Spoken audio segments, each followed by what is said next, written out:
Hello बच्चों, आपकी class 12th का 3rd चैप्टर चल रहा है। इससे पहले के 3 वीडियोस में हमने इसका basic terms, budget line, budget set और इससे पहले हमने इनडिफरेंस सेट भी किया।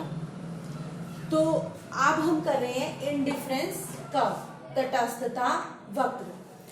तो तटस्थता समूह मैंने आपको बताया था इनडिफरेंस सेट कि एक उपभोक्ता अपनी सीमित आय को 2 वस्तुओं पर खर्च करता है, तो वो कॉम्बिनेशन, जैसे कि ये 4 कॉम्बिनेशन है हमारे पास, ए, बी, सी और डी। अगर उपभोक्ता इन चारों कॉम्बिनेशंस को समान मानता है कि अगर वो एक और बी 10 खरीदे, या एक वस्तु 2 खरीदे और दूसरी 7, एक 3 खरीदे और दूसरी 5, या दोनों 4 खरीदे, कोई भी कॉम्बिनेशन खरीदे, कॉम्बिनेशन ए, बी, सी या डी, इन चारों कॉम्बिनेशन से उसको समान संतुष्टि मिलती है, तो इसको बोलते हैं तटस्थता सेट या समूह। अगर हम इस तटस्थता समूह को ग्राफ पेपर पर शो करते हैं तो उसको बोलते हैं तटस्थता वक्र या फिर इनडिफरेंस कर्व। ये जो ए बी है यहाँ पे, ये इनडिफरेंस कर्व है। इस ए बी पर जितने भी बिंदु हैं, ये सब बिंदु उपभोक्ता को समान संतुष्टि देते हैं। कैसे देते हैं? देखिए, जैसे कि अब अगर उपभोक्ता ये A1 से A2 बिंदु पर आता है, तो यहाँ पे क्या होगा?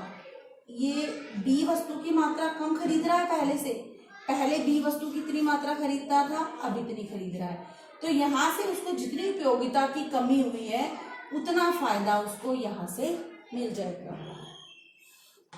अगर वो यहाँ पे आता है, यहाँ पे उसको जितना लॉस हुआ, उतनी उपयोगिता उसकी यहाँ से बढ़ जाएगी। तो इस तटस्थता वक्र पर जितने भी बिंदु होंगे, वो उन सब में तटस्थ रहेगा, इनडिफरेंट रहेगा। सारे बिंदु उसको सेम लेवल ऑफ सेटिस्फेक्शन देंगे, समान संतुष्टि देंगे। तो इसलिए इसको बोलते हैं तटस्थता वक्र, क्योंकि एक उपभोक्ता तटस्थ रहता है, अलग रहता है, वो इन सब में कोई भी डिफरेंस नहीं करता। चाहे वो ये ऑप्शन ले, चाहे ये ले, चाहे ये ले, चाहे ये ले, उसको कोई भी फर्क नहीं पड़ता। क्यों? क्योंकि सभी ऑप्शंस उसको समान संतुष्टि देते हैं। इसीलिए इस वक्र को बोलते हैं तटस्थता वक्र या इनडिफरेंस कर्व। डिफरेंस मतलब अलग, इनडिफरेंस कोई अलग नहीं है, कोई भेद नहीं है।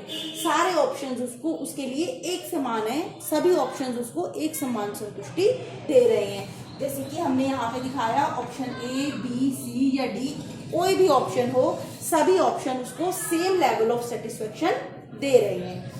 तो ये है तटस्थता वक्र। आगे हम करेंगे तटस्थता समूह। अगर हम एक ही ग्राफ पर, यहाँ पर क्या है, ये YOX ग्राफ है, यहाँ पे है वस्तु A, यहाँ पे है वस्तु B।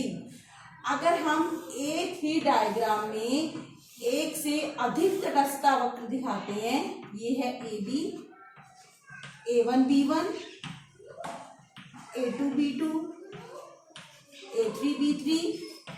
अगर हम एक ही ग्राफ में एक से अधिक कर्व्स शो करते हैं, उसको बोलते हैं इनडिफरेंस मैप, यानी कि तटस्थता मानचित्र, इनडिफरेंस मैप। एक ही डायग्राम में, एक ही रेखा चित्र में एक से अधिक अगर वक्र होते हैं, एक से अधिक इनडिफरेंस कर्व्स होते हैं, तो set of indifference curves is known as indifference map.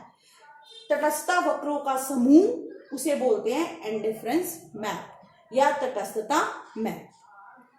तो आई होप आपको ये तटस्थता वक्र और तटस्थता समूह समझ में आया होगा, इनडिफरेंस मैप। तो ये वक्र जितना ऊंचा होता है, उतनी लेवल ऑफ सेटिस्फेक्शन यानी कि उपभोक्ता की संतुष्टि उतनी अधिक बढ़ती जाती है। फॉर एग्जाम्पल, ये बिंदु है ए,